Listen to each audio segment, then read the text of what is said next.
Good morning my dear brothers and sisters.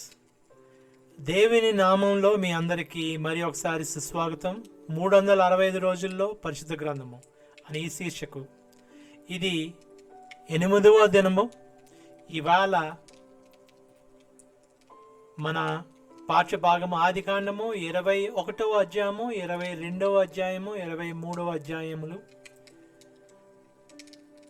మొట్టమొదటిగా 21వ అధ్యాయము.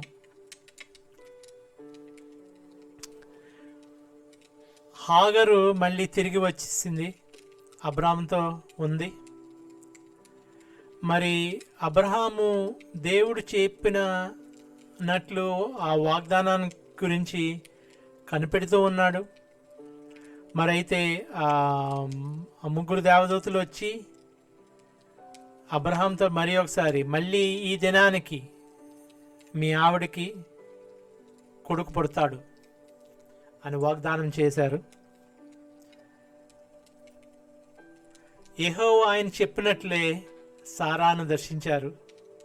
ఆయన ఇచ్చిన మాట ప్రకారమే సారాకి చేశారు. ఏంటంటే దేవుడు అబ్రహాంతో చెప్పిన ఆ నిర్ణయ కాలంలో సారా గర్భవతి అయి అబ్రహాము ముసలితనంలో అతనికి కొడుకుని కన్నది. అప్పుడు అబ్రహాము ఆయనకి సారాకి పుట్టిన కొడుక్కి ఇస్సాకు అని పేరు పెట్టాడు. ఇస్సాకు అంటే అర్థం ఏంటంటే హీ లాఫ్స్, అతడు నవ్వుతాడు అని. అంతేకాక దేవుడు ఆజ్ఞాపించినట్లే అబ్రహాము 8 రోజులు వాడైన ఇస్సాకుకు సున్నతి చేశాడు. అబ్రహాముకి ఆయన కొడుకు ఇస్సాకు పుట్టినప్పుడు అబ్రహాము వయసు 100 సంవత్సరముల వయసు. 100 సంవత్సరాలకి కొడుకుని కన్నాడు.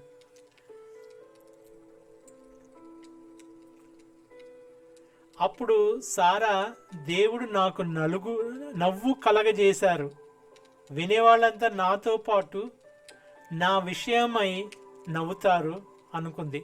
అంటే నా కోసం నవ్వుతారు, లేకపోతే నాతో పాటు నవ్వుతారు. అక్కడ హీబ్రూ భాషలో లీ అని ఉంటుంది, లామెక్, ఆ తర్వాత లీ అని వస్తుంది. అంటే నా గురించి అని కానీ, నా విషయమై కానీ, నాతో పాటు అన్న అర్థం వస్తుంది అనమాట. అంటే సారా వాళ్ళు నవ్వుకుంది కదా, దేవుడు కలగజేస్తారా అని, అలాగా మళ్ళీ అనుకుంటుంది అన్నమాట.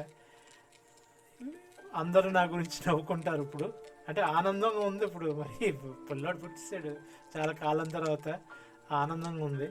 అంతేకాక సారా తన పిల్లలకు ఒకరోజు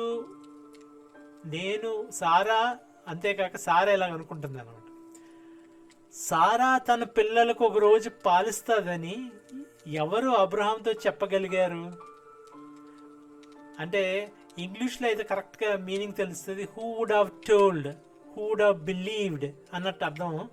ఇక్కడ మరి తెలుగులోకి వచ్చేటప్పటికి ఎవరు అబ్రహాంతో చెప్పగలిగేవారు అంటే, అక్కడ హీబ్రూ భాషలో మిల్ ఈ అబ్రామ్ అంటే who would have told Abram అని అర్థం వస్తుంది. ఎవరు ఊహించి ఉంటారు, సారా ఒక రోజు ఇలాగా పిల్లలకి పాలిస్తుందని ఎవరు ఊహించుంటారు అని అర్థం అన్నమాట. కానీ ఆయన ముసలి వయసులో ఆయనకి ఒక కొడుకును కన్నాను కదా, నేను అబ్రహాంకి ఒక కొడుకుని కన్నాను కదా ముసలి వయసులో అని అనుకుంటుంది అనమాట అబ్రహాం. సారా ఆ పిల్లవాడు పెరిగి పాలు త్రాగడం మానేశాడు. అంటే వీనింగ్ టైం అంటారు, మిల్క్ వీనింగ్ టైం అంటారు.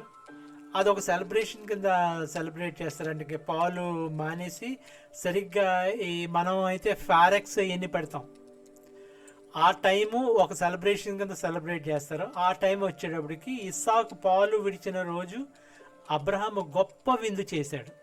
అప్పుడు హాగరు కన్న కొడుకు పరిహాసం చేయడం సారా చూసింది. ఒక్క లైన్ ఉంటుందంటే, హాగరు కన్న కొడుకు అంటే ఇష్మాయేలు ఇస్సాకును పరిహాసం చేయడం సారా చూసింది. మరి ఏమైందో అక్కడ, ఏమి పరిహాసం చేశాడో, మరి పిల్లలు ఆడుకుంటూ ఏమి చేశారో, లేకపోతే మరి ఇస్మాయిల్ పెద్దోడు కాబట్టి ఈ పిల్లోడిని ఏమైనా ఎక్కిరించడం లాంటిది ఏమైనా చేస్తాడో ఏం జరిగిందో తెలీదు. అక్కడ చిన్న సన్నివేశం జరిగింది, అది సారా చూసేసింది ఈ ఇస్మాయిల్ పరిహాసం చేయడం. వెంటనే సారా ఇలాగంది, ఈ దాసిని దీని కొడుకుని వెళ్ళగొట్టు, ఈ దాసి కొడుకు నా కొడుకు ఇస్సాకుతో వారసుడై ఉండడు అని అబ్రహాంతో అన్నది. పాప ఈయన బాధపడుతున్నాడు. ఈయన మరి ఇది ఇద్దరు కొడుకులే, మరి ఆయనకి ఆయన పెద్ద కొడుకు అటాచ్మెంట్ వచ్చేస్తుంటుంది. మరి ఆయన కొడుకు అబ్రహాం అనమాట. ఆయన కొడుకు ఇస్మాయిల్ గురించి ఆ మాట ఆయనకి చాలా దుఃఖం కలగజేసింది. అబ్రహాం దుఃఖం కలగజేసిందట. కానీ దేవుడు మటుకు దేవుడు వచ్చి ఓదార్చు అంటే అండి, ఇది వీళ్ళు దేవుడితో అలాగా నడుస్తూ ప్రతినిత్యం దేవుడు కూడా వీళ్ళతో ఉండేవాడేమో. ఇంకా దేవుడు వీళ్ళు ఎప్పుడు విడిచిపెట్టలేదేమో. ఈ దుఃఖం కలగానే దేవుడు వచ్చి ఈ మాటలు అనడం చూడండి. అంటే ఈ దేవుడు వీళ్ళతో ఎప్పుడు ఉండడమో, లేదా వీళ్ళు దేవుడితో ఎప్పుడు ఉండడమో లాంటి సన్నివేశాలు అనమాట ఇది. చూడండి ఎంత అద్భుతమో. దేవుడు ఈ దుఃఖపడ్డాడు, అప్పుడు దేవుడు వచ్చి వారిస్తున్నాడు, ఓదార్చుతున్నాడు అబ్రహాంని.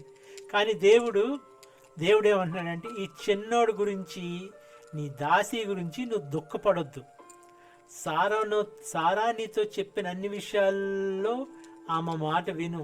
ఇస్సాకు నుంచి పుట్టినోళ్లే నీ సంతానం మనం అవబడతారు. అంటే ఇస్సాకు నుంచి మరి నీ ప్రామిస్ చేశాను కదా, నీకు ఇశ్రాయేలు అని ఒక పెద్ద జనాన్ని, ఇస్సాకు నుంచి వస్తారు వాళ్ళే దేవుని జనం అవుతారు. ఇస్సాకు నుంచి, ఇష్మాయేల్ నుంచి వచ్చిన వాళ్ళు కాదు, ఈ జనము ఇస్సాకు నుంచే వస్తారు అని వారిస్తున్నాడు. అయినా నువ్వు వీళ్ళ గురించి నువ్వు భయపడద్దు, వాళ్ళ గురించి నువ్వు బెంగ పెట్టుకోవద్దు. అయినా కానీ ఈ దాసి కొడుకు కూడా నీ సంతానమే కనుక అతను కూడా ఒక జనముగా చేస్తాను అబ్రహాంతో అన్నారు. దేవుడు వచ్చి అబ్రహాంని వారిస్తున్నారు. ఇది ఇస్మాయిల్ గురించి నువ్వు వరి అవద్దు, ఇస్మాయిల్ కూడా పెద్ద జనంగా నేను చేస్తాను అని. మరి వాళ్ళే అరేబియులు. మరి గత రోజు మనం చెప్పుకున్న దాంట్లో నేను చెప్పాను. కాబట్టి తెల్లవారినప్పుడు అబ్రహాం లేచి ఆహారము, నీళ్ళ తిత్తిని తీసుకొని ఆ పిల్లోడితో పాటు హాగర్కు అప్పగించి ఆమె భుజం మీద వాటిని పెట్టి ఆమెని పంపేశాడు. ఆమె వెళ్ళి బేర్షెబా అరణ్యంలో అటు ఇటు తిరుగుతూ ఉండింది. ఆ తిత్తిలో నీళ్ళు అయిపోయిన తర్వాత ఆమె ఒక పొద కింద ఆ చిన్నవాడిని పడేసి, ఈ పిల్లవాని చావు నేను చూడలేను అనుకొని వింటి వేత దూరం అంటే ఒక బాణం వేయగల దూరం అనమాట. వింటి వేత దూరం వెళ్ళి అతనికి ఎదురుగా కూర్చొని, ఆమె ఎదురుగా కూర్చుండి ఎలుగెత్తి ఏడ్చింది పాపం తల్లి. దేవుడు ఆ చిన్నవాని మొరను విన్నాడు. అప్పుడు దేవుని దూత ఆకాశం నుండి హాగర్ని పిలిచి, హాగరు నీకేమైంది, భయపడొద్దు. ఆ చిన్నవాడున్న చోటు దేవుడు వాని స్వరం విని ఉన్నారు. నువ్వు లేచి ఆ చిన్నవాడిని లేపి నీ చేత్తో పట్టుకో, వాడిని గొప్ప జనంగా చేస్తానని ఆవిడతో అన్నారు. అంతేకాక దేవుడు ఆమె కన్నులు తెరిచారు. ఆమె నీళ్ళ ఊట చూచి వెళ్ళి ఆ తిత్తి నీళ్ళతో నింపి చిన్నవాళ్ళకి నీళ్లు పట్టింది. అమ్మయ్య, ఆడార్లో నీళ్లు అయిపోయినాయి, ఎక్కడ నీళ్ళు లేవు, చచ్చిపోతున్నారు. చిన్నపిల్లోడు పాపం, ఈయన చూడలేను నేను, ఈ పిల్లోడిని చూస్తూ నేను చచ్చిపోవడం నేను చూడలేను అని ఎక్కడ ఉంటే అప్పుడు దేవదూత వచ్చి, భయపడద్దు, దేవుడు తన్ను కూడా మంచి జనంకలు చేస్తారని. ఆ తర్వాత ఆవిడ కళ్ళు తెరిచేటప్పుడు ఒక నీటి ఊట కనిపించిందట. ఆ నీటి ఊటలో మరి నీళ్లు పట్టుకొని తాగి బతికారనమాట. దేవుడు ఆ చిన్నవానికి తోడై ఉన్నారు. అతడు పెరిగి పెద్దవాడై ఆ అరణ్యంలో కాపురం ఉండి విలుకాడయ్యాడు. అంటే అప్పటికి విలుకాళ్ళు ఉన్నారో మరి ఇతను ఆ అడవిలో ప్రయత్నిస్తూ ఒక విల్లు కనిపెట్టాడు. అప్పటికే విలుకాళ్ళు ఉన్నారో తెలియదు కానీ, సో ఇతను మటుకు ఒక విలుకాలు ఆవిడ అయిపోయాడు అనమాట. ఇస్మాయిల్ పెద్ద విలుకాడు అయిపోయాడు. అతడు పారాన్ అరణ్యంలో ఉన్నప్పుడు అతని తల్లి ఐగుప్తు దేశం నుండి ఒక స్త్రీని తెచ్చి వాడికి పెళ్లి చేసింది. వారు ఒక దగ్గర సెటిల్ అయిపోయారు. మరి ఇష్మాయిల్ కూడా పెళ్లి చేసుకున్నాడు. అతని సంతతి కూడా ముందుకి సాగింది. ఆ కాలమందు అబీమెలకు తన సేనాధిపతి అయిన ఫీకోలును అబ్రహాంతో మాట్లాడి, నువ్వు చేయి పనులన్నిటితోనూ దేవుడు నీకు తోడై ఉన్నాడు గనక నీవు నన్ను, నా పిల్లలను, నా వారసులను మంచి వంచవని, మోసం చేయకుండా ఉంటావని, నేను నీకు చేసిన ఉపకారం చొప్పునే నాకును నువ్వు పరిదేశమై ఉన్న ఈ దేశానికి చేస్తావని దేవుని పేరట ఇక్కడ నాతో ప్రమాణం చేయమని అడిగాడు. అంటే ఇది ఇంకో స్టోరీ జరుగుతుంది. ఇప్పుడు మరి అబీమెలెకును చూసాం కదా, మనం ఎపిసోడ్ చూసాం కదా, సారా ఎపిసోడ్ చూసాం కదా. ఆ అబీమెలెకు అతనికి సేనాపతి ఫీకోలు అని ఆయన ఉన్నాడు. ఇప్పుడు అబ్రహాము వచ్చి అక్కడ ఇంకో ప్రదేశంలో గెరార్లో బతుకుతా ఉన్నాడు అబ్రహాం కదా. ఏమైందో ఏంటో మరి సడన్గా వచ్చాడు ఈ అబీమెలెకును ఫీకోలు. అంతకుముందు ఈ బావి, అబ్రహాము తవ్వించిన బావి గురించి ఒక చిన్న గొడవ జరిగింది అక్కడ. అది ఈ ముందు చెప్పరు, తర్వాత జరిగిందని మన అబ్రహాము చెప్పడం ద్వారా తెలుస్తుంది. అలాంటి ఒక చిన్న గొడవ జరిగింది. మరి అది చూసుకొని ఇక్కడ ఏదో అవుతుంది, అబ్రహాము పెద్దోడు అవుతున్నాడు, అబ్రహాం కూడా ఇన్ఫ్లుయెన్స్ ఉంది, అబ్రహాం శక్తి గలవాడు, అబ్రహాం నన్ను చేస్తాడని ఏం భయపడ్డాడు మరి అబీమెలెకు ఫీకోలు వెళ్ళి అబ్రహాంతో అన్నారు. ఏంటన్నారంటే, నువ్వు నన్ను వంచకుండా ఉండేటట్లు నాకు ఒక ప్రాణం చేయమని. ఎందుకు అనుమానం వచ్చింది అబ్రహాం అతను వంచిస్తాడని? ఏమో తెలీదు. ఆ ఇంగ్లీష్లో డీల్ ఫాల్స్లీ అని ఉంటుంది, వంచడం అంటే డీల్ ఫాల్స్లీ. సో మళ్ళీ చదువుదామండి. ఆ కాలమందు అబీమెలెకును అతని సేనాధిపతి అయిన ఫీకోలును అబ్రహాంతో మాట్లాడి, నువ్వు చేయి పనులన్నిటిలోనూ దేవుడు నీకు తోడై ఉన్నాడు గ్రహించాడు. ఎందుకు ఇప్పుడు అబీమెలెకు కూడా దేవుడితో నడుస్తున్నాడని ఒక చిన్న ఇంప్రెషన్ అయితే మనకు కలిగింది. ఎందుకు దేవుడు మాట్లాడుతున్నాడు, దేవుడు నేను కాపాడని అంటున్నాడు. దేవుడు ఈ అబీమెలెకు కూడా మరి నీ యథార్థంగా నేను నీ సన్నిధిలో నడుస్తున్నాను కదా అని కూడా అన్నాడు. మరి ఇవన్నీ చూస్తుంటే అబీమెలెకు కూడా దేవుడితో నడుస్తున్నాడు అన్నమాట. అది ఈ అబ్రహాముని దేవుడు దీవిస్తున్నాడని గ్రహించాడు. నీకు అన్నిట్లో దేవుడు తోడై ఉన్నాడని గ్రహించాడు. సో అబ్రహాంతో విరోధం పెట్టుకోదలుచుకోలేదు అని ఇప్పుడు అంటున్నాడు. నీ పిల్లలు గనుక నువ్వు నన్ను, నా పిల్లలను, నా వారసుల్ని వంచవని నేను నీకు చేసిన ఉపకారం చొప్పునే నాకును నువ్వు ఈ పరదేశం ఈ దేశానికి చేస్తావని, నేను నీకు అపకారం చేశాను కదా, అలాగే నువ్వు దీన్ని కూడా చేస్తావని దేవుని పేరట ఇక్కడ నాతో ప్రమాణం చేయమని అడిగాడు. అందుకు అబ్రహాము ప్రమాణం చేస్తానన్నాడు. అబీమెలెకు దాసులు బలత్కారంగా తీసుకున్న నీళ్ళ బావి విషయం అబ్రహాము అబీమెలెకు ఫిర్యాదు చేస్తే అప్పుడు వస్తుంది నిజం. ఈ అబీమెలెకు దాసులు ఏం చేశారంటే, ఈ స్లేవ్స్ అబ్రహాం యొక్క బావి నీళ్లు బలవంతంగా తీసుకోవడం మొదలెట్టారని ఇప్పుడు చెప్తున్నాడు అబ్రహాం అబీమెలెకు చెప్తున్నాడు. మరి దాని గురించి ఏంటి అని ఫిర్యాదు చేశాడు. అబీమెలెకు ఈ పని ఎవరు చేశారో నాకు తెలీదు, నువ్వు కూడా నాకు చెప్పలేదు, నేను ఇప్పుడే తప్ప ఈ సంగతి ఇంతకు ముందు వినలేదు అని చెప్పాడు.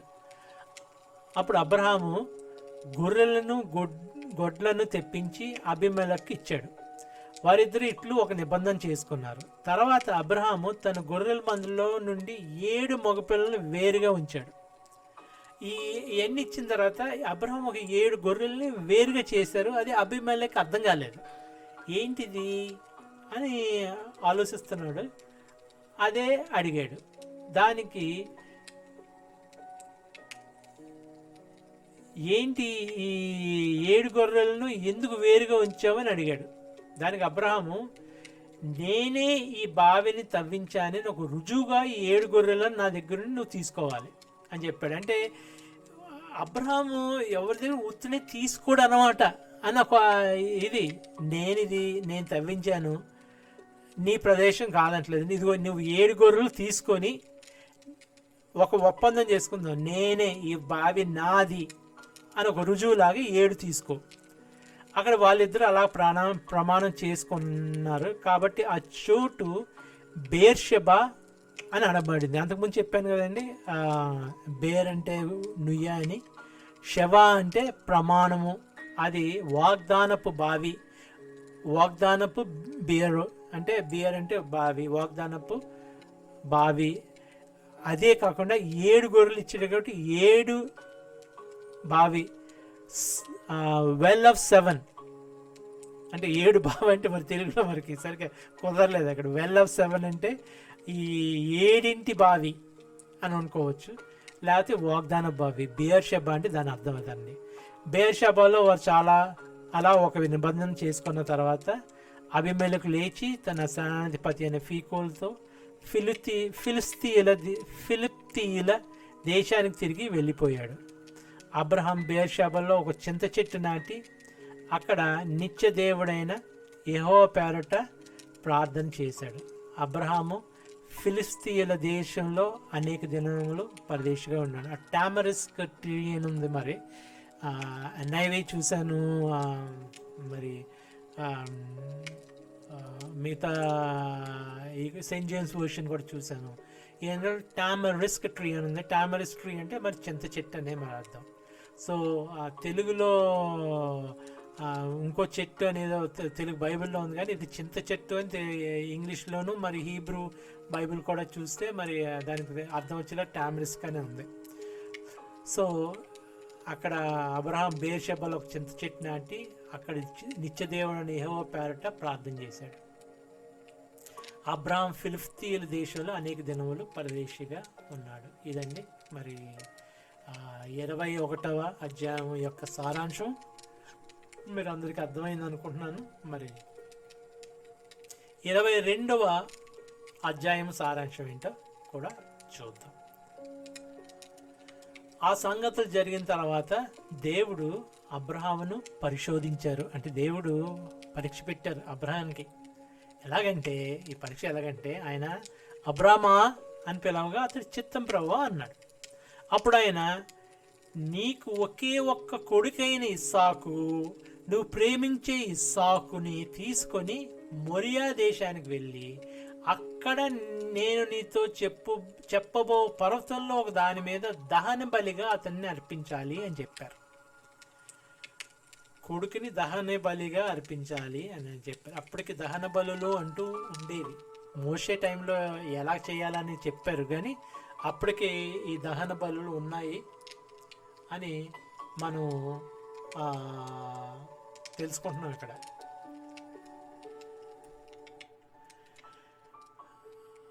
హ్యూమన్ సాక్రిఫైస్ ఉందా అప్పటికి అంటే ఖచ్చితంగా లేదు.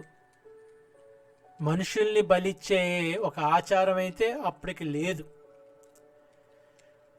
ఎందుకంటే మరి ఇస్సాకు అడిగిన ప్రశ్నలకి మనకి అదే అర్థం వస్తుంది. ఇది కేవలం అబ్రహాముని పరీక్షించడానికే చేసిన ఇది ఆచారంలో ఉన్నాయి కాదు. పైగా నరబలి నాకు హేతువు అని దేవుడు ఖచ్చితంగా చెప్పాడు. సో దేవునికి నరబలి అంటే ఇష్టం లేదు. ఇది కేవలం అబ్రహాముని పరీక్షించడానికి చేసిన పనులు అంతే. అది అందరికీ అర్థమవుతుందండి. ఈ చదివిన వాళ్ళందరికీ అర్థమవుతుంది, దేవుడు అబ్రహాం పరీక్షించడానికి చేశాడనమాట అని అందరికీ అర్థమవుతుంది. కొంతమందికి మరి వాళ్ళకి ప్రాబ్లం ఏంటో అర్థం కాదు, వాళ్ళకి అర్థం కావట్లేదు. అది మీ దేంట్లో ఇలా నరబలి ఉంది చూడు అని మరి పనివ్వండి. ఎందుకు మనకు అర్థం, ఇది దేవుడుకి అది పరీక్షించడానికి చేసింది, అప్పుడు ఉన్నది అన్నట్టు అది మనకు తెలుసు. ముందుకెళ్దాం. ఆ సంగతులు జరిగిన తర్వాత దేవుడు అబ్రహామును పరిశోధించారు. ఎలాగంటే ఆయన అబ్రహామా అని పిలవగా అతని చిత్తం ప్రభువా అన్నాడు. అప్పుడు ఆయన, నీకు ఒకే ఒక్క కొడుకైన ఇస్సాకు, నువ్వు ప్రేమించి ఇస్సాకుని తీసుకొని మొరియా దేశానికి వెళ్ళి అక్కడ నీతో చెప్పబో పర్వతంలో ఒక దాని మీద దహన బలిగా అతన్ని అర్పించాలి అని చెప్పాడు. తెల్లవారినప్పుడు అబ్రహాం లేచి తన గాడిదకు గంత కట్టి తన పనివారిలో ఇద్దరిని ఆయన కొడుకు ఇస్సాకును వెంట పెట్టుకొని దహన బలి కొరకు కట్టెలు తెచ్చి చీల్చి లేచి దేవుడు తనతో చెప్పిన చోటుకి వెళ్ళాడు. 3వ రోజు అబ్రహాం కన్నులెత్తి దూరం నుండి ఆ చోటు చూసి, అంటే ఇది పెద్ద ప్రయాణం అన్నమాట. ఇది ఒక రోజు కాదు, 3 రోజులు నడుస్తున్నారు. ఇదంతా మరి ఆ భుజం మీద ఆ కట్టెల కర్ర తీసుకొని ఇస్సాకు నడుస్తున్నాడు. ఇవన్నీ మనకి ఆ డిపిక్షన్ కనిపించేస్తుందిలే, మీకు అర్థమవుతుందని. ఆ కట్టెల సిలువ తీసుకొని యేసు ప్రభు తర్వాత నడిచారు. ఇప్పుడు ఈ కట్టెలు తీసుకొని ఇస్సాకు నడుస్తున్నాడు. నడిపిస్తున్నది ఎవరంటే తండ్రి, సొంత తండ్రి తీసుకొని నడిపిస్తున్నాడు. అక్కడ చూస్తున్నాడు తండ్రి. యేసు ప్రభు తండ్రి కూడా ఆయన చూస్తూ యేసు ప్రభు మీద సెలవు పెట్టి తీసుకెళ్తున్నాడు. మీకు ఆ రెండిట్లకి ఆ డిపిక్షన్ మీకు ఈ పాటికి అందరికీ అర్థమైపోయి ఉంటుంది, క్లియర్ కట్ డిపిక్షన్. తన పని వాళ్ళు ఇద్దరిని, ఆయన కొడుకును ఇస్సాకును వెంట పెట్టుకుని దహన బలి కట్టెలు చీచి దేవుడు తనతో చెప్పి నా చోటుకి వెళ్ళాడు. 3వ రోజు అబ్రహాం కన్నులెత్తి దూరం నుండి ఆ చోటు చూసి తన పనోళ్ళతో, మీరు గాడిదతో ఇక్కడే ఉండండి, నేను ఈ చిన్నవాడు అక్కడికి వెళ్ళి మొక్కి మళ్ళీ మీ దగ్గరికి వస్తామని చెప్పి దహన బలి కట్టెలు తీసుకొని తన కొడుకు ఇస్సాకు మీద పెట్టి తన చేతితో నిప్పును కత్తిని పట్టుకొని పోయాడు. వాళ్ళిద్దరు కూడి వెళ్ళిచుండగా అక్కడ మరి గాడిద మీద ఇస్సాకు కూడా ప్రయాణం చేసాడేమో. మరి ఇవన్నీ చూడండి మీరు, అన్నీ యేసు ప్రభు సరిగ్గా ఆ యెరూషలేముకి వెళ్ళి ఆయన మరణానికి అప్పగించక ముందు గాడి మీద వెళ్ళాడు. ఇక్కడ మరి ఇస్సాకు గాడి మీద కూర్చొని వచ్చాడేమో, ఆ కట్టెలు తీసుకొని మెట్లు ఎక్కుతున్నాడు. ఇవన్నీ ఇస్సాకు తన తండ్రి అయిన అబ్రహాంతో నా తండ్రి అని పిలిచాడు. అందుకతడు ఏమి నా కుమారుడా అన్నాడు. అప్పుడు అతడు నిప్పు కట్టెలు ఉన్నాయి కానీ దహన బలి గొర్రె పిల్ల ఏది అని అడిగాడు. అబ్రహాం నా కుమారుడా, దేవుడే దహన బలికి గొర్రె పిల్లను చూచుకుంటారు అని చెప్పాడు. అంటే ఆయన సొంత కుమారుని ఇస్తాడు అని అనమాట. తర్వాత మనకు తెలుస్తుంది. ఇక్కడ ఇస్సాకుని తప్పించి ఆయన సొంత కుమారుని పంపించి మనందరి గురించి మరి ఆ తండ్రికి ఎలా ఉంటుందో మరి. ఆయన దేవుడైన ఎంతో ప్రేమించిన కొడుకుని మరి పంపించాడు. అబ్రహాము నా కుమారుడా, దేవుడే దహన బలికి గొర్రె పిల్లని చూచుకుంటారని చెప్పాడు. అలాగే వాళ్ళిద్దరు కూడి వెళ్ళి దేవుడు అతనితో చెప్పిన చోటుకి వచ్చినప్పుడు అబ్రహాం అక్కడ బలిపీఠం కట్టి కట్టెలు చక్కగా పేర్చి తన కొడుకు ఇస్సాకుని బంధించి ఆ పీఠం పైన ఉన్న కట్టెల మీద ఉంచాడు. అప్పుడు అబ్రహాం తన కుమారుడు వధించడానికి తన చెయ్యి చాపి కత్తి పట్టుకొనగా యెహోవా దూత పరలోకం నుండి అబ్రహామా అబ్రహామా అని అతను పిలిచాడు. దానికి అతడు చిత్తం ప్రభువా అన్నాడు. అప్పుడు ఆయన చిన్నవాని మీద చెయ్యి వేయొద్దు, అతన్ని ఏమి చెయ్యకు, నీ ఒకే ఒక్క కొడుకుని నాకు ఇవ్వడానికి నువ్వు వెనుదీయలేదు గనక నువ్వు దేవునికి భయపడేవాడివి అని దీనితో తెలిసిపోయింది. అప్పుడు అబ్రహాం కళ్ళెత్తి చూడగా పొదలో కొమ్మలు తగులుకొని ఉన్న ఒక పొట్టేలు వెనక నుంచి కనపడింది. అబ్రహాం వెళ్ళి ఆ పొట్టేలును పట్టుకొని తన కుమారుకి మారుగా పెట్టి దహన బలిగా అర్పించాడు. అబ్రహాం ఆ చోటికి యెహోవా ఈరే అని పేరు పెట్టాడు. అంటే God will provide, God will give, దేవుడిస్తాడు. అందుకే యెహోవా పర్వతం మీద చూచుకొనుము అని నేటి వరకు పర్వతం మీద చూచుకొనును అని నేటి వరకు చెప్పబడింది. యెహోవా అది మరి అది దేవుడు చంపద్దు నీ కొడుకుని అని ఇంకో పొట్టేలు చూపించాడు. ఆ పొట్టేలు దహన బలిగా అర్పింపబడింది. దహన బలి అంటే ఏంటి అన్నది దానికి ఒక ఇది చెప్తానండి. 2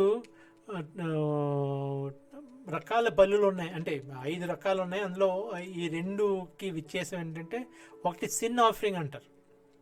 సిన్ ఆఫరింగ్ మనం చేసినప్పుడు అందులో సగం తీసుకొని యాజకుడు తినాలి. ఎవరైనా పాపాలు చేస్తే వాళ్ళ గురించి, ఆ పాపాల గురించి అర్పించేది సిన్ ఆఫరింగ్. దహన బలి అంటే మొత్తం అంతా కాల్చేస్తారు. ఆ జంతువు అంతా కాలిపోతుంది. అంటే ఈ మనం ఈ సాక్రిఫైస్ చేస్తున్నప్పుడు మనకి తెలుస్తుంది. అది చేయకముందు దాని మీద ఆ జంతువు మీద చేయి పెడతాం. చేయి పెట్టి మనల్ని ఆ జంతువులకు మార్చుకుంటాం. అంటే మన పాపాలు ఆ జంతువుల మీదకి వెళ్తే ఆ పాపాల గురించి ఆ జంతువు బలి అయిపోతుంది. అలాగే దహన బలి చేస్తున్నప్పుడు మనల్ని మనం అర్పించుకుంటాం దేవుడికి సంపూర్ణంగా. అందులో ఇంకేమి పార్ట్ మిగకూడదు. ఇంకా అందులో అంత దేవుడికి సాక్రిఫైస్ అంతా కాలిపోయిందంటే అంత దేవుడికి వెళ్ళిపోయినట్టు. అంటే మనం సంపూర్ణంగా దేవుడికి ఇచ్చేయాలి మనల్ని. అది మన చనిపోవడం కాదు, మనల్ని మనం దేవుడికి అర్పించుకోవడం, దేవుని వర్షిప్లో మనం అయిపోవడం. అందుకోసం పౌలు మనకి అంటాడు, మిమ్మల్ని మీరు సజీవ దహన బలిగా అర్పించుకోండి అని. సో ఇది మన ఇక్కడ యానిమల్ చూపిస్తున్నాం. కానీ మనం ఒకసారి మనం రక్షణలోకి వచ్చిన తర్వాత మనల్ని మనం దహన బలిగా, అంటే సంపూర్ణంగా లివింగ్ సాక్రిఫైస్ని అర్పించుకొని వెళ్ళాలి. మన సాక్రిఫైస్ ఎప్పుడు ఈ లోపం ఉండకూడదు ఆ యానిమల్కి. మనము ఆ లోపం లేని జంతువులుగా ఆ దహన బలి మనం నిత్యం ఏ దేవునికి సజీవంగా ఉంటున్నప్పుడు మనలో లోపాలు లేకుండా దేవుడికి అర్పణగా మనల్ని మనం అర్పించుకోవాలి. అదొక సిగ్నిఫికెన్స్ ఉంది. తర్వాత వెళ్దాం, ఇంకా వెళ్తాం. మనం ఇంకా అవ్వలేదు. మనం ఈ కొత్త నిబంధన చదువుతున్నప్పుడు ఎన్నో సత్యాలు బయటకు వస్తాయి. మరి దానికి చాలా క్లోజ్ లింకులు ఉంటాయి మనకి. ఈ పాత నిబంధనకి కొత్త నిబంధనకి రెండు వేరు కాదు. యెహోవా దూత రెండవసారి పరలోకం నుండి అబ్రహాముని పిలిచి ఇలాగంది, నువ్వు నీ ఒకే ఒక్క కొడుకుని ఇవ్వడానికి వెనుదీయకుండా ఈ కార్యం చేసావు గనుక నేను నిన్ను ఆశీర్వదించి ఆకాశ నక్షత్రము వలెను. మనకు ఆ ప్రామిస్ కనిపించింది కదా, బయటికి తీసుకెళ్ళి చూడు నువ్వు ఆకాశ నక్షత్రం వల్లే నేను ఆశీర్వదిస్తానని. అంతకుముందు సముద్ర తీరమందులు ఇసుక వలెను, ఇసుక రేణువుల వల్లెను. అవి రెండు సెపరేట్గా ఉన్నాయి మనకి, సెపరేట్ ఎకేషన్లో చేసిన ప్రామిస్లు. ఇప్పుడు రెండు కల్పిస్తున్నాడు దేవుడు. చూడండి, నేను ఆశీర్వదించి ఆకాశ నక్షత్రం వలన సముద్ర తీరమందలి ఇసుక వలన నీ సంతానమును నిశ్చయంగా విస్తరింపజేస్తాను. నీ సంతతి వారు తమ శత్రువుల పట్టణాలను స్వాధీనపరుచుకుంటారు. అంతేకాకుండా నువ్వు నా మాట విన్నావు కాబట్టి భూలోకంలోని జనులన్నీ నీ సంతానం వలన ఆశీర్వదింపబడతారు అని యెహోవా సెలవిచ్చారు అని నేను ప్రమాణం చేస్తున్నానని అన్న. తర్వాత అబ్రహాం తన పనివారి వద్దకు తిరిగి రాగా వారు లేచి అందరూ కలిసి బేర్షెబాకు వెళ్ళారు. అబ్రహాము బేర్షెబాలో నివసింపసాగాడు.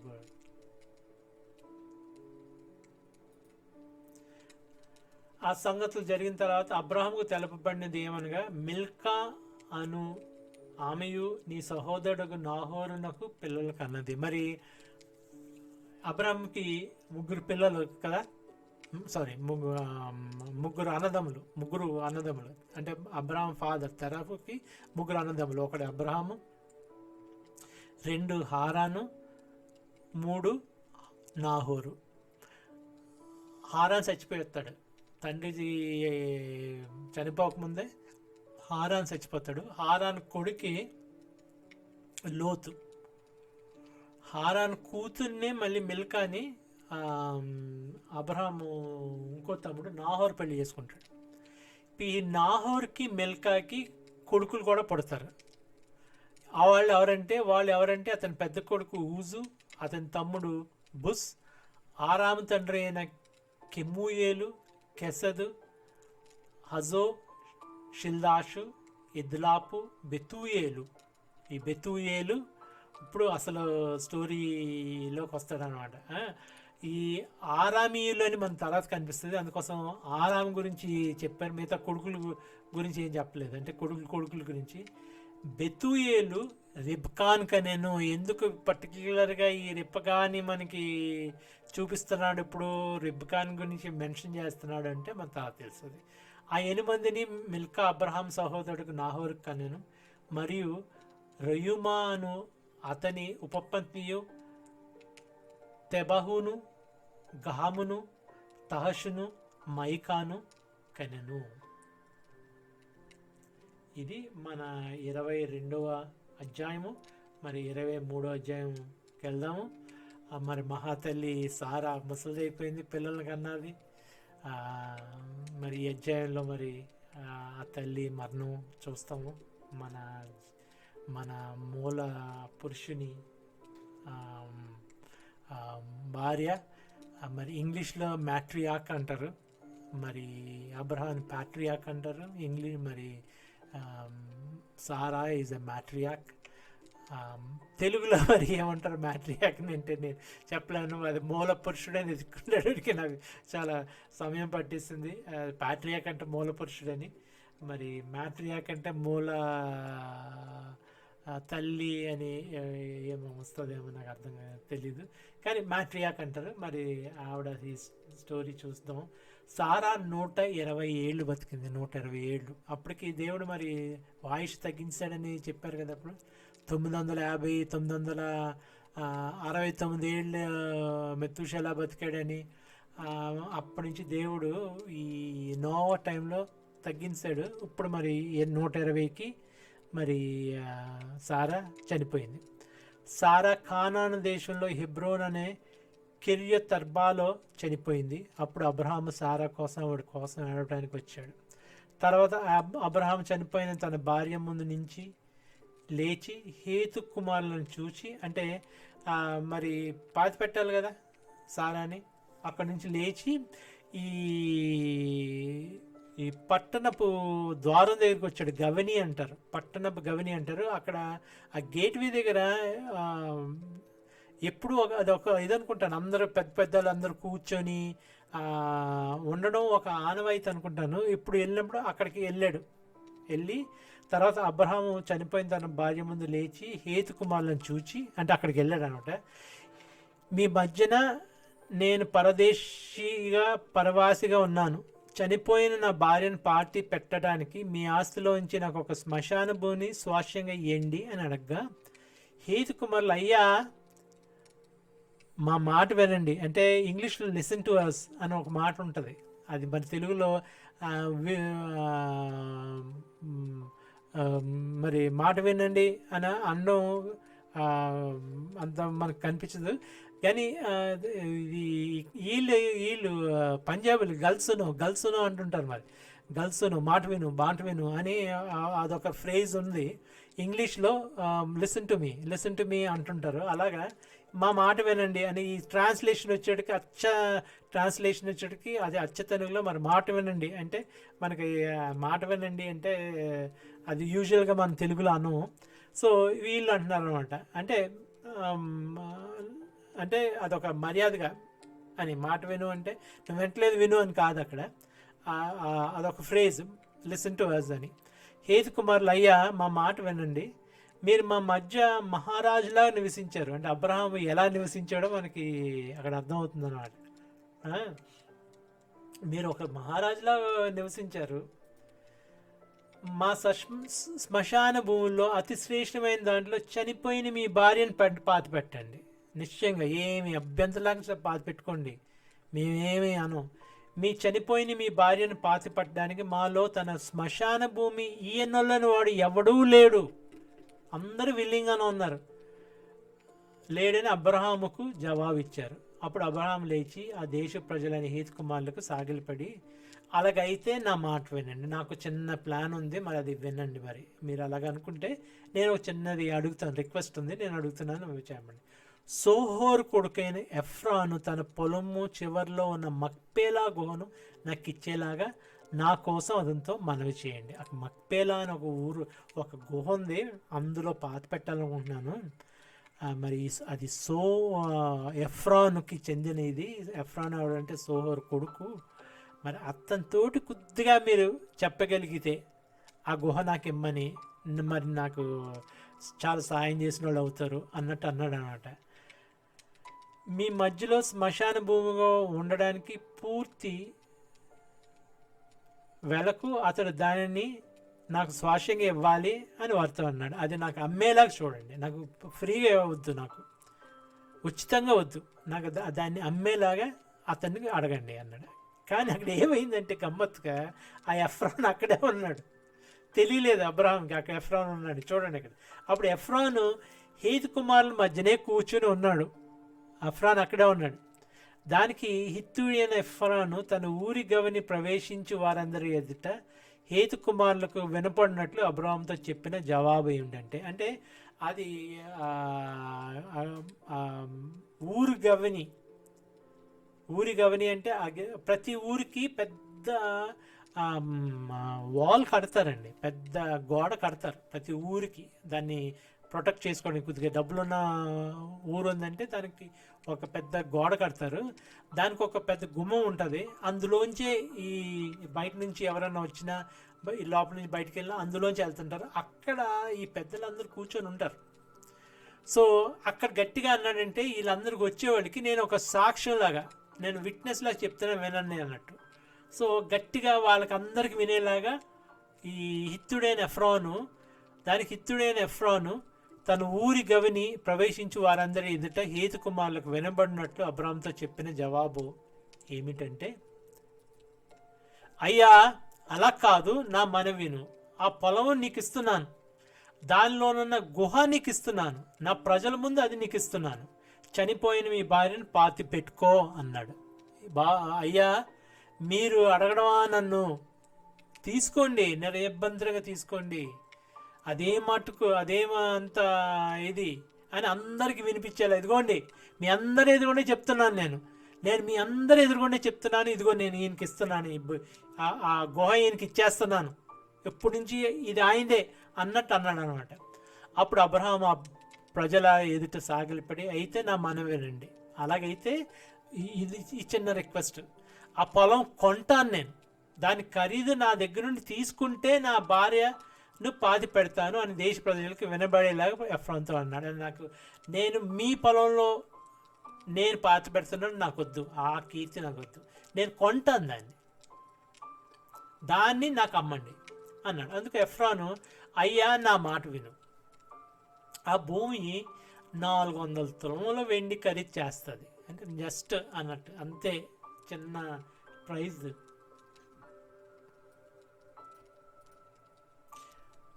నాకు నీకు అదంతా మన మధ్యలో 400 తులాలు ఎంతండి, దానికి ఎంత అడావుడు ఎందుకు అన్నట్టు అనమాట. తీసుకోండి దానికి 400, నాకు డబ్బులు అవసరం లేదు, 400 అంతే, 400 మీకు మాకు మధ్యలో 400 ఏంటి అన్నట్టు అనమాట. నీ భార్యను పాతి పెట్టుకో అని అబ్రహాంకి జవాబు చెప్పాడు. కానీ అబ్రహాము ఒప్పుకోలేదు, నేను ఉచితంగా నాకు వద్దు అన్నట్టు. అబ్రాము ఎఫ్రాను మాట విన్నాడు. కాబట్టి హేతు కుమారులకు విడమన్నట్లు ఎఫ్రాన్ చెప్పిన వేళ అనగా వర్తకులలో చెల్లు 400 తులముల వెండి అబ్రాహం తూచి అతనికి ఇచ్చాడు, కొనుక్కున్నాడు అన్నమాట. అలాగ మమ్రే ఎదుటనున్న మక్పేలాలో లోని ఎఫ్రాను పొలము అనగా పొలము, దానిలో గుహయు దాని పొలిమరంతలో ఉన్న పొలము, చెట్లన్నీ అతని ఊరి గవిని ప్రవేశించి వారందరిలో హేతు కుమారులు ఎదుట అబ్రహామునకు స్వాస్యంగా తెరబర్చబడ్డాయి. ఈ కుడివైపు చూడు, ఎడం వైపు చూడు, దక్షిణ వైపు చూడు, ఉత్తర వైపు చూడు, మరి ఈస్ట్ వైపు చూడు, వెస్ట్ వైపు చూడు, ఎంత నీకు ఇస్తాన్న దేవుడు. ఇప్పుడు అబ్రహాము తన భార్యను పాతి పెట్టడానికి ఒక చిన్న భూమి కొనుక్కోవాల్సి వచ్చింది. అయినా అబ్రహాము ఒకరోజు ఇదంతా నాది అని దృఢంగా నమ్మాడు. దేవుడు చెప్పాడు కాబట్టి. ఎప్పుడవుతుంది అన్నది అనవసరం, దేవుడు ఒకసారి చెప్తే చెప్పకుండా చదువుతారు. అదే ఫెయిత్ అంటారు. మరి ఇది కొత్త నిబంధనలు ఎన్నోసార్లు రాస్తారు. చూడక, ఆ పితరులు చూడక నమ్మారే, అబ్రహాము చూడక నమ్మాడు కదా అని ఉంటుంది దాంట్లో. అదే ఫెయిత్ అన్న దానికి మరి అర్థం అది మరి అంత. ఈ తర్వాత మనం చూస్తాం. అలాగే ఈ ఎక్కడ యోర్దాన్ నది అవతల కూడా ఇశ్రాయేలీలు ఆక్యుపై చేస్తారు. ఇంక ఇది పక్కన అటు పక్కన మొత్తం అంతా ఇశ్రాయేల్ది అయిపోతుంది. వీళ్ళెవ్వరు మిగలరు. ఇంకా ఆ బోర్డర్లో ఎక్కడో 5 పట్టణాల మటుకు ఈ ఫిలిస్తీన్లు పట్టణాలు మిగులుతాయేమో కానీ మొత్తం అంతా ఇశ్రాయేల్ అయిపోతుంది. పెద్ద రాజ్యం అయిపోద్ది వాళ్ళది. తర్వాత చూస్తాం ఇదంతా. ఇప్పుడు ప్రస్తుతం మటుకు అబ్రహాముకి తన భార్యని పాతి పెట్టడానికి వాళ్ళ దగ్గర కొనుక్కుని ఆ భూమి మటుకు ఇప్పుడు మొత్తం అంతట్లో అబ్రహాముకి ఆ భూమిలో ఏంటి తన సొంతం అని చెప్పుకుంటే ఆ ఒక్క భూమి మట్టుకి.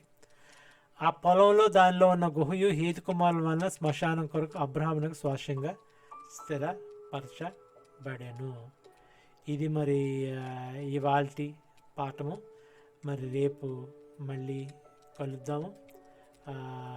ఆదివారం పూట అందరూ మరి చర్చ్కి వెళ్ళారు, మంచి ప్రసంగాలు వినుంటారు అనుకుంటున్నాను. మీ అందరికీ దేవుడు మిమ్మల్ని దీవించను గాక, మీ కుటుంబాలను దీవించను గాక. మరి ఈ బైబిల్ చదవడం కూడా మరి ఒక బ్లెస్సింగే. మరి దేవుడు చెప్తాడు, వాక్యం విన్నవాళ్ళు కూడా ఒక బ్లెస్సింగే.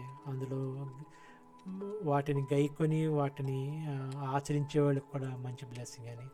అలాగే మీ అందరికీ బ్లెస్సింగ్స్ ఇస్తూ దేవునికి స్తోత్రం చెప్పుకుంటూ మీ అందరికీ స్తోత్రం చేస్తూ మాకు ఇక సెలవు. మళ్ళీ రేపు కలుద్దాం దేవుని చిత్తమైతే.